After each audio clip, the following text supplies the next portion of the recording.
가끔 치과 가십니까? 네. 치과 가시려면 치과에 가면 제일 먼저 오자마자 진료하기 전에 간호사분이 오셔가지고 저희들에게 항상 거의 같진 않겠지만 거의 대부분의 치과에 시키는 게 있습니다. 뭔지 아세요? 기억하실까요? 그 일회용 칫솔에 치약을 묻혀가지고 양치하고 오세요 하고 줍니다. 처음에는 이걸 왜 시키나? 그래서 나 이빨 안 닦고 왔다는 걸 어떻게 하려고 이걸 시키나? 이렇게 좀 우스갯소리로 이렇게 하면서 이빨을 이렇게 양치를 합니다. 그리고 이제 그 필요한 조치를 하고 의사 선생님이 일단 이 안을 들여다 보시죠. 그러면서 하시는 말씀이 이 닦는 거를 제대로 안 닦으시네요. 이렇게 말을 합니다. 그래서 깜짝 놀래요. 어떻게 하세요? 이러면 이제 그 치과에서 주는 그 치약이 색소도 같이 묻어져 있는 그런 치약입니다. 그래서 우리가 칫솔을 하면 어느 부분까지는 칫솔이 닿고 어느 부분이 칫솔이 안 닿는지를 이렇게 그 색소로 보여주는 그런 건가 봐요. 그래서 그걸 보면서 칫솔을 이렇게 칫솔질은 이렇게 하셔야 됩니다. 하고 알려주셨습니다. 그래서 어, 창피한 말이지만 나이가 꽤 들어서 제대로 칫솔질하는 걸 알았던 것 같아요. 그래서 칫솔질을 할 때는 이렇게 하셔야 됩니다. 이렇게 알려주는데 네, 그렇게 하니까 이가 덜 아프더라고요, 확실히. 그래서 입냄새 덜 나고. 그래서 우리는 칫솔질을 잘하고 있는 것처럼 생각을 하고 있는데 봤더니 우리가 칫솔질을 잘못하고 있는 경우가 많았던 것이 익숙해서 이건 능히 우리가 충분히 잘하고 있다라고 생각하고 있었던 것인데 그렇지 못했던 것이죠. 저와 여러분이 하나님 앞에서 하나님의 말씀을 듣는 자들이 되셨습니다. 그렇죠? 그 말씀을 듣고 그 말씀을 우리는 그래도 나름 깨닫는 자라고 생각을 합니다. 그런데 그 말씀을 깨닫고 난 이후에 우리는 그 말씀 앞에 잘 머물러 있는지 우리 한 번쯤은 생각해 보아야 될 것 같습니다. 마치 칫솔질 같아요. 늘 매일 아침 저녁으로 합니다. 어떤 사람은 아침 점심 저녁으로 합니다. 그렇게 하는데 어떤 사람은 습관이 잘못 들어서 그 칫솔질을 잘못하고 있는 것이죠. 우리가 하나님의 말씀을 매 주일마다 하나님의 말씀을 듣습니다. 또 어떤 분들은 매일 하나님의 말씀을 읽고 묵상하면서 그 말씀을 통하여서 하나님이 내게 말씀하시는 말씀 앞에 서 있다라고 생각합니다. 그런데 그 말씀이 과연 내 안에서 얼마만큼 내가 그 말씀 앞에 서 있는가 우리가 한 번쯤은 생각해 볼 필요가 있을 것 같아요. 잠언 3장. 제가 요즘에 한 2년 조금 넘게 하나님 말씀을 주일마다 선포하면서요. 준비하면서 제일 하기 싫은 성경이 설교 제목으로 설교 본문으로 택하고 싶지 않은 성경이 옛날에는 그렇지 않았는데 요즘에 우리 교회를 함께하는 교회를 목회하면서 생겼어요. 시편하고 잠언, 전도서. 진짜 어렵더라고요. 그래서 이 말씀을 하나님 앞에서 이제 선택을 하고서 말씀을 쭉 묵상하면서 하나님 예전에는 왜 그렇게 몰랐을까요? 시편, 잠언, 전도서가 저같이 아직 어린 목회자가 설교하기에는 어려운 말씀이라는 게 요즘에 부쩍 생각이 더 듭니다. 그래서 이 말씀의 깊이가 짧은 말씀이지만 이 말씀을 어떻게 풀어내야지 이, 이 성경을 기록한 이 지혜자가 기록한 이 시편을 이 잠언과 전도서를 어떻게 풀어낼 수 있을까? 야 이거 너무 깊은 거예요. 그래서 주석도 보면은요 주석은 여러 가지 막 학문적인 걸 막 갖다 붙이거든요. 많지 않아요. 쉽지 않다는 거죠. 그런데 그렇게 고민하고 있던 찰나에 오늘 잠언 3장 1절부터 12절을 통해 가지고 하나님이 제게 주셨던 제 마음에 저에게 주신 말씀이기도 한 거예요. 제 마음에 주셨던 게 야, 너는 내가 너한테 하나님 말씀 내 말을 읽게 하고 연구하게 하고 그거를 고민하게 하고 발견하게 해서 사람들 앞에서 선포하게 하는데 네 속에는 내 말이 얼마나 들어가 있니? 이렇게 말씀을 하시는 것 같아요. 그래서 이 말씀을 보면서 한참 멍 때렸습니다. 야, 이거 충격인데? 충격인 거예요. 여러분, 오늘 말씀해 보니까요. 하나님께서 1절 말씀에서 그렇게 말합니다. 내 아들아, 나의 법을 잊어버리지 말고 내 마음으로 내 명령을 지켜라 라고 말씀하시고요. 3절에서 그렇게 말합니다. 후반절에. 그것을 내 목에 메고 내 마음판에 새겨라 그랬어요. 이 말씀 때문에 저의 마음을 하나님이 큰 망치로 한 대 팍 때리는 것 같으셨어요. 그러면서 생각 들었던 것이 예수님께서 우리에게 말씀하셨잖아요. 너희는 세상의 소금이고 세상의 빛이다 말씀을 하셨는데 뒤통수를 한 대 얻어맞는 게 아니라 뒤통수를 난타당하는 느낌이었어요. 소금이 되고 빛이 되려면 내 안에 뭐가 들어와 있어야 되는 거야? 하나님의 말씀이 들어와 있어야 되는데 하나님의 말씀 내 안에 어떻게 들어오지? 내 안에 말씀이 들어와 있나? 이 말씀을 읽고 있는데 이 1절과 3절이 있는데 제가 하나님 앞에 너무 부끄럽습니다. 그래서 오늘 제목이 내 속으로 스며든 말씀이에요. 여러분, 우리나라 사람이 외국 사람들 앞에 이렇게 서 있으면 우리나라 사람들이 지나가면 사람들이 무슨 냄새가 한다고 하는지 아세요? 잘은 모르겠는데 일본 사람들이 우리를 향하여서 할 때 마늘 냄새 난다고 하죠. 우리나라 사람이 그만큼 마늘을 좋아합니다. 그래서 또 유럽 사람들과 북미 대륙 쪽에 사는 사람들이 우리나라에 와가지고 이렇게 막 지나가면 냄새가 특유의 향이 나죠. 또 인도 사람들이 또 우리나라에 와서 이렇게 지나가면 그 인도 사람들이 가지고 있는 그 특유의 채취라고 해야 될까요? 몸에서 이렇게 배어져 나오는 그 냄새가 납니다. 왜 그럴까 생각해봤더니 음식 때문인 것 같아요. 그들이 먹는 음식이 계속해서 수세기 동안 이렇게 수십 년, 수백 년 동안 쌓여 있다 보니까 그들의 몸에서 자연스럽게 그 음식으로 비롯해서 나오는 냄새가 이렇게 흘러나온다는 거죠. 우스갯소리로 예전에 제가 시골에 살아서 그랬을까요? 시골에서 어렸을 때 먹을 게 없으니까 밤 되면 심심하면 매 무 깎아가지고 먹었어요. 무 깎아가지고 먹고 뭐 감자 고구마 깎아서 먹고 막 이랬었는데 제일 싫었던 게 무 먹고 방귀 뀌는 거 제일 싫었습니다. 방귀가 무 냄새 나가지고 지독했거든요. 근데 이걸 봤을 때 어떤 생각이 들었냐면 우리가 지나갈 때 나한테는 무슨 냄새가 날까? 그런 생각이 들었습니다. 우리가 지나갈 때 저와 여러분이 세상 사람들 앞에 지나갈 때 우리한테는 무슨 냄새가 나야 할까요? 그 말을 그 말을 하나님이 생각하게 하셨어요. 그래서 네 속에 내 말이 들어가 있다면 당연히 너한테서는 내 말씀의 냄새가 풍겨 나와야 되는데 너 그렇게 하고 있니? 여러분, 저와 여러분의 삶 속에서 하나님의 말씀의 냄새가 풍겨 나고 있습니까? 충격이었어요.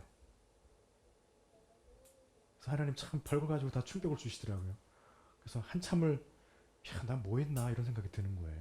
진짜 나한테 하나님의 냄새, 하나님의 말씀의 냄새가 날까? 어떻게 하면 여러분 우리가 하나님의 말씀을 우리의 마음 냄새가 나려면 하나님의 말씀이 우리 세포 속으로 이렇게 막 들어가야 되는 거예요. 막 들어가고 땀이 나도 그 하나님의 말씀이 섞여 나와야 되고 입냄새가 나도 하나님의 말씀 냄새가 막 섞여 나와야 되고 이렇게 돼야 된다는 것이죠. 그래서 시편 잠언 전도서가 어려운 것 같아요. 어떻게 도대체 그렇게 할 수 있을까?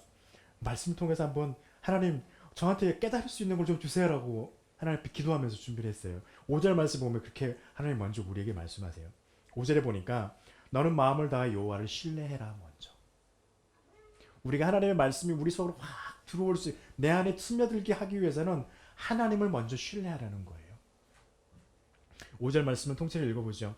너는 마음을 다하여 여호와를 신뢰하고 무엇을 의지하지 말라고 합니까? 너의 명철을 의지하지 말라.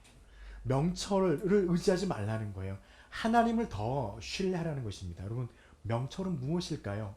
우리가 우리의 삶의 경험을 통하여서 깨닫고 이해하고 있는 게 명철이에요. 그것을 통해서 우리는 무엇을 하나요? 내 삶의 경험을 통해서 내 삶을 계획합니다. 그리고 그 삶이 이렇게 흘러가기를, 그리고 어떤 사람을 향하여서 볼 때 우리가 가지고 있는 명철을 통해서 그 사람을 판단하고 저 사람은 이런 사람, 이 사람은 이런 사람, 이렇게 그 사람에 대해서 우리 속으로 이런 사람이구나라고 판단을 하기도 하죠. 그런데 그런 것이 다른 철학자들은 이걸 이성이라고 말하기도 하죠. 그렇게 쌓여져서 우리에게 전달되어져 온 수많은 지식들, 이성이라고 말하기도 합니다. 그 이성을 의지하지 말라는 거예요. 하나님을 의지하고 신뢰하라는 것입니다. 왜 그렇게 시편 잠언 기자는 말하고 있을까요?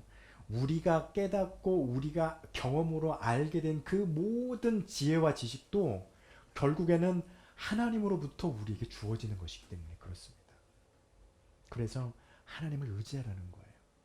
또 하나님을 의지하는 거에서는요, 우리가 가장 하기 힘든 게 포함되어 있습니다.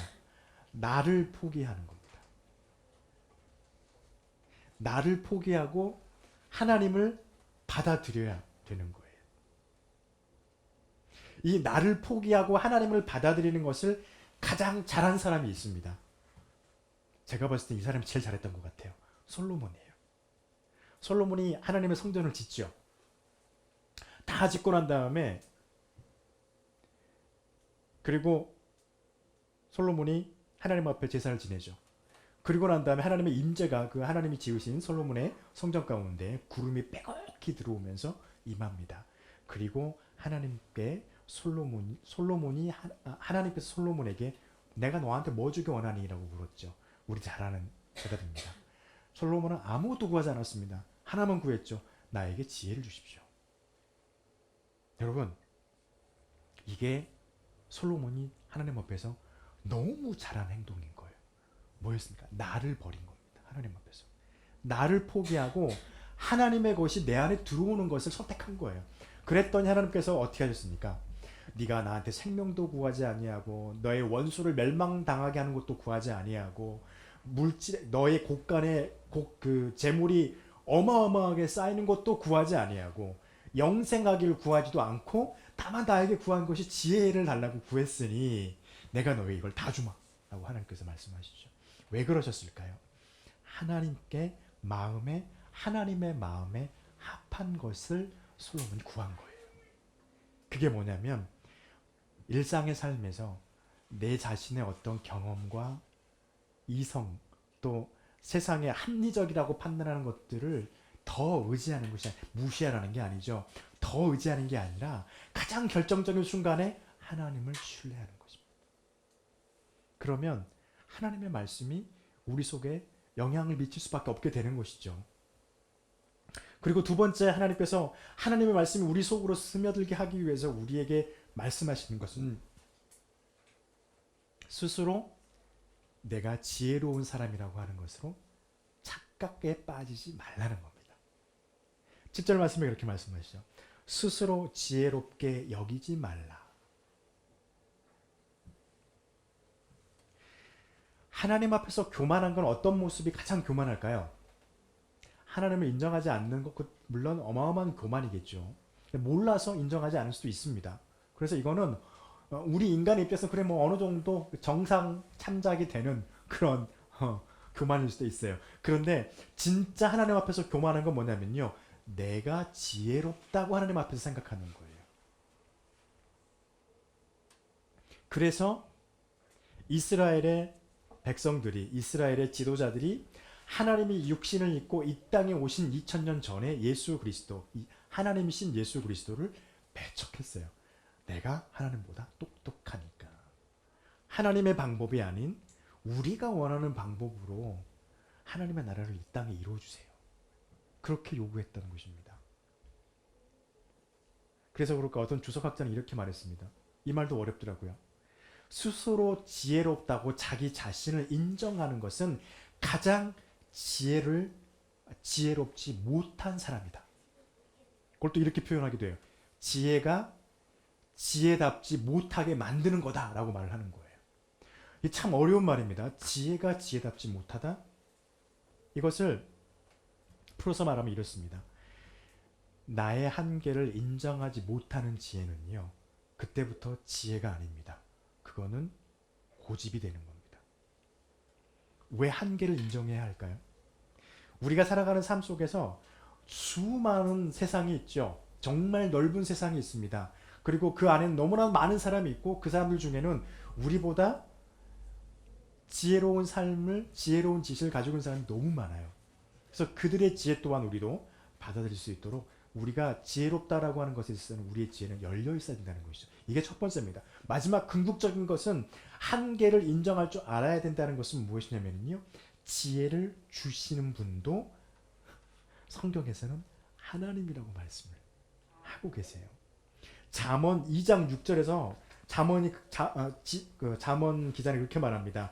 대저 여호와는 지혜를 주시며 지식과 명철을 그의 입에 내십니다. 라고 말씀하십니다. 우리가 깨닫고 있는 지혜도 우리가 깨닫는 명철도 하나님이 우리에게 주어주지 않으면 우리가 얻을 수 없다라고 하는 것을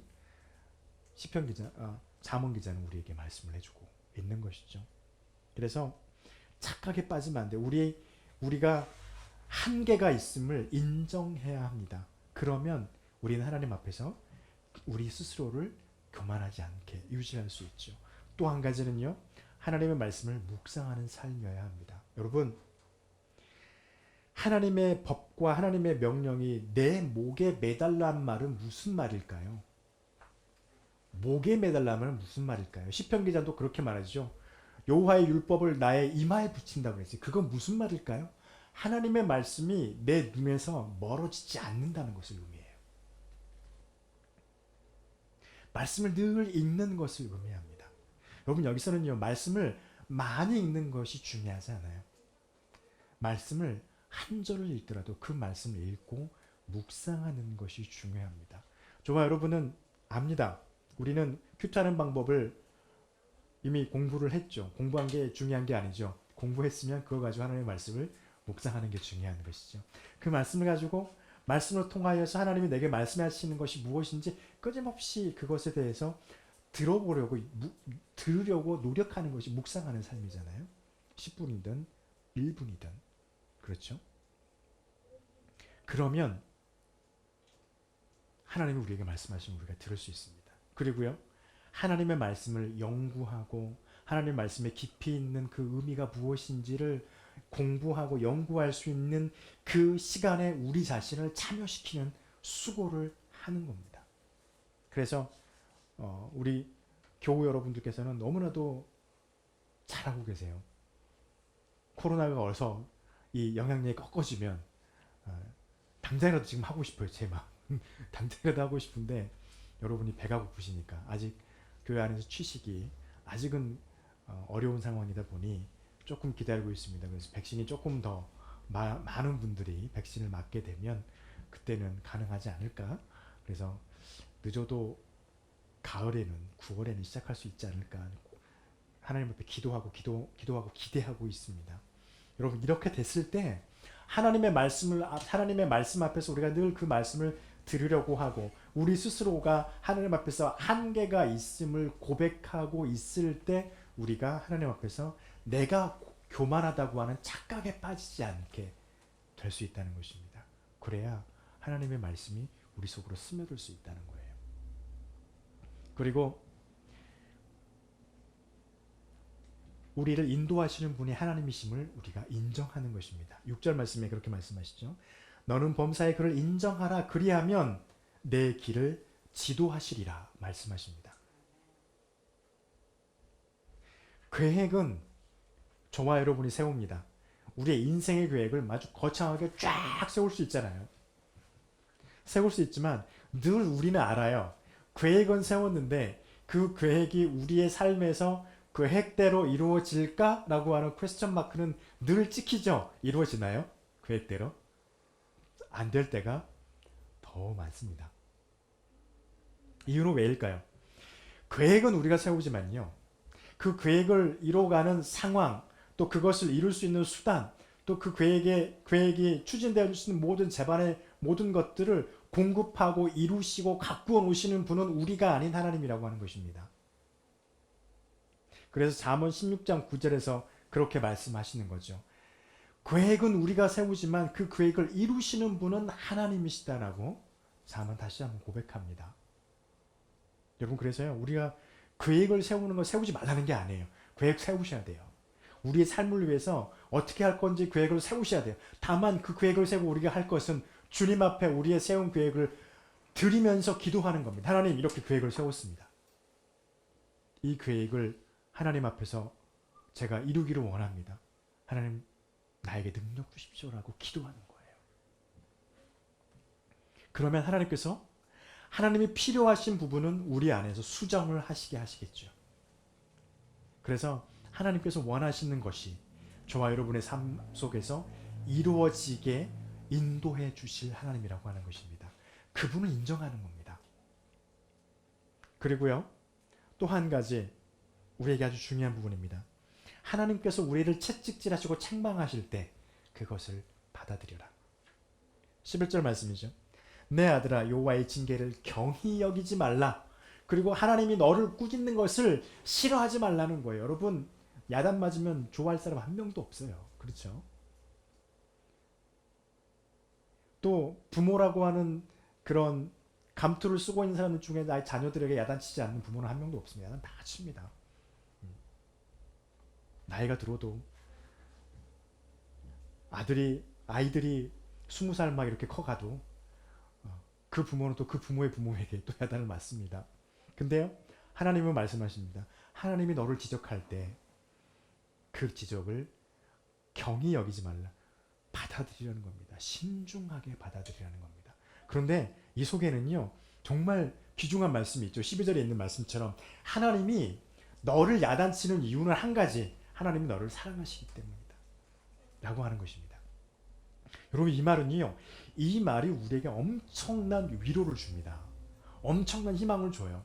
만약 저와 여러분이 무슨 짓을 하고 다녀도 세상에서 어떤 짓을 하고 다녀도 하나님이 우리 마음 가운데 찔림을 전혀 주지 않으신다면 의심해 봐야 돼요. 하나님 나를 버리셨나?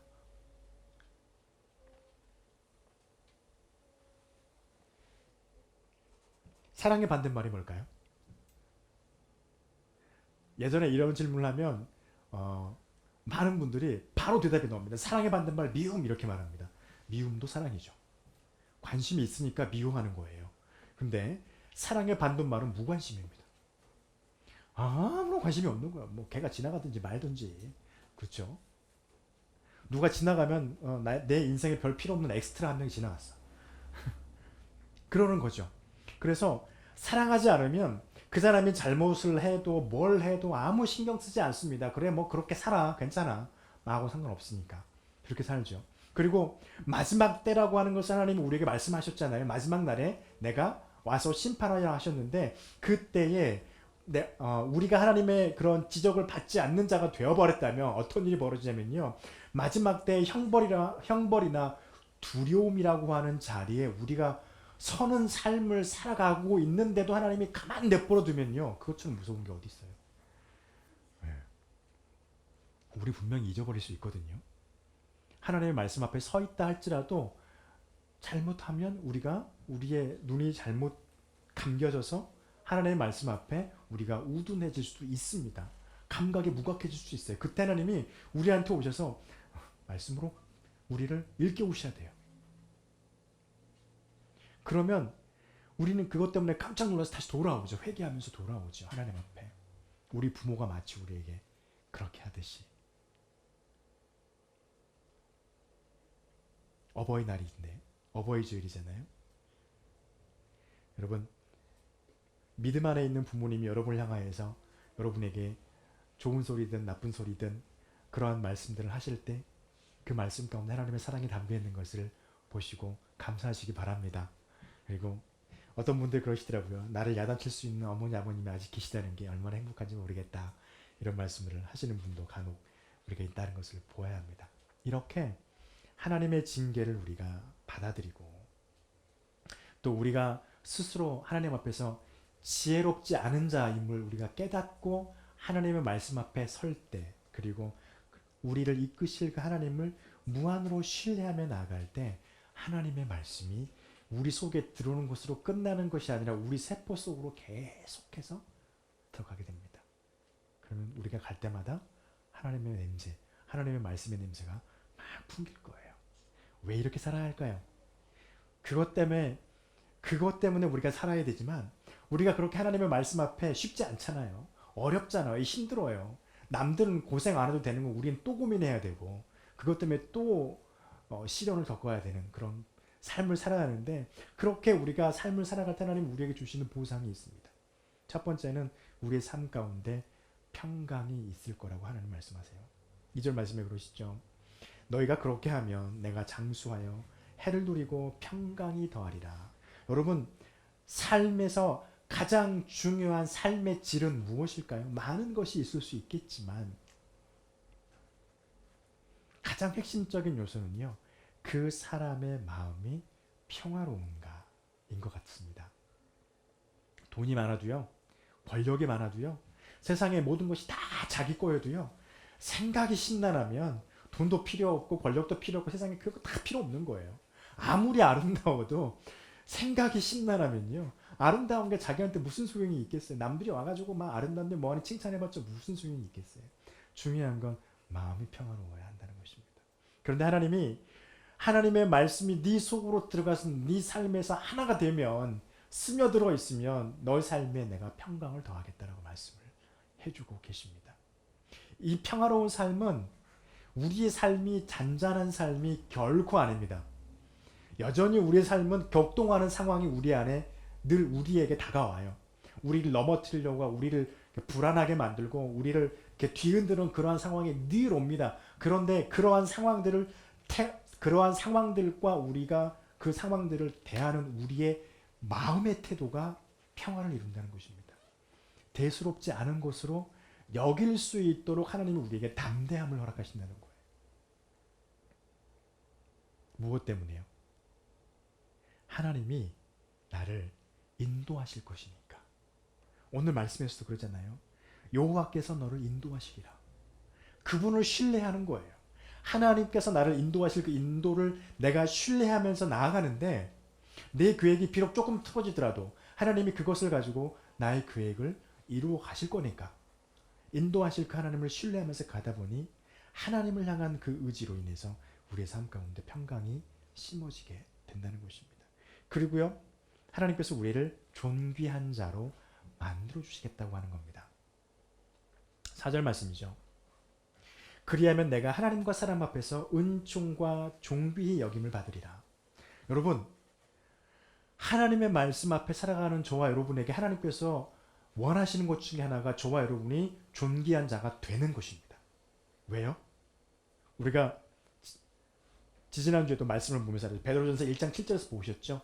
하나님이 우리를 칭찬받게 하고 영광을 받게 하고 존귀를 받게 합니다. 왜요? 왜냐하면 그렇게 되면 나를 통해서 하나님이 영광의 하나님으로 세상의 사람들에게 보여지기 때문이에요.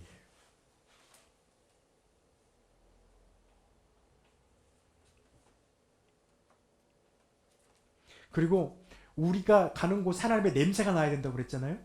하나님의 냄새가 나는데 하나님의 냄새가 나는 자가 세상 사람들 앞에서 찌질함으로 취급받고 못났다고 취급받으면 하나님이 어떻게 영광스러우시겠습니까? 하나님의 냄새가 나는 자는 하나님이 그 자를 하나님 앞에서 사람들 앞에서 존귀한 자로 만들어 주실 수밖에 없게 되는 것입니다. 그리고 세 번째 우리에게 하나님이 주시는 축복은 무엇인가요? 2절에서 말하고 있는 것처럼 장수함입니다. 여러분, 특별히 오늘 어버이날이니까 기억하세요. 십계명 제5금에서 하나님께서 뭐라고 말씀하셨습니까?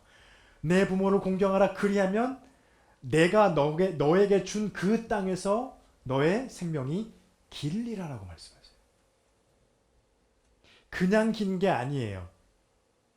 여러분, 가끔씩 그런 말씀들 어르신들 가끔씩 하십니다. 농담 삼아서. 짧고 굵게 살 거냐? 얇고 길게 생을 살 거냐? 여러분, 어떤 게 하나님의 영광을 더 위한 삶일까요? 짧고 굵은 삶이 임팩트 있는 삶이 하나님의 영광일까요? 얇고 길게, 얇고 긴다는 게 무슨 의미인지 아시죠? 아주 건강하지는 않아요.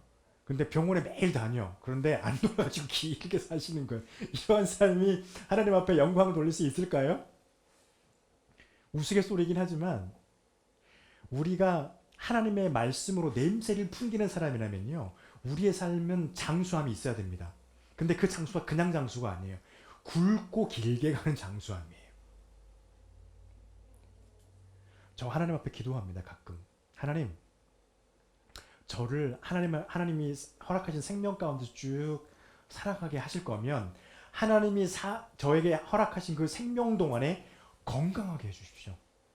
그래서 만약에 내일 하나님이 내 생명을 거둬가실지라도 오늘 아침, 오늘 저녁에 잠들 때까지 아주 건강하게 있다가 건강한 모습으로 아이들에게 보이시다가 하나님 부름 탁 받게 해주세요.